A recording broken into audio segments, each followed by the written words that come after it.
Forex gold XAU USD traders, मैंने कल ही अपने यूट्यूब चैनल पे पोस्ट कर दिया था। ये कम्युनिटी आपको मैं कहता हूँ कि आप कम्युनिटी को विज़िट करते रहा करें। Gold has broken the resistance of 2382। Now gold has to buy from every dip, के हर डिप से आपने गोल्ड को बाय करना है। हाई इम्पैक्ट न्यूज़ अब गोल्ड पे उस तरह से रिएक्ट नहीं करती जैसा कि पास्ट में था। ठीक है ना, आप देख लें, मैंने आपको कल ही कम्युनिटी में मैसेज कर दिया था कि हर डिप से गोल्ड को बाय करना है।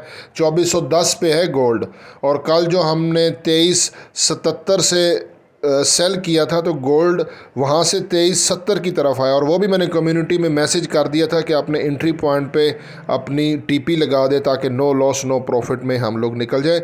मेरा ये अभी शॉर्ट वीडियो बना रहा हूँ, फिर अभी डिटेल से वीडियो अपलोड करूँगा। कम्युनिटी को विज़िट करते रहा करें।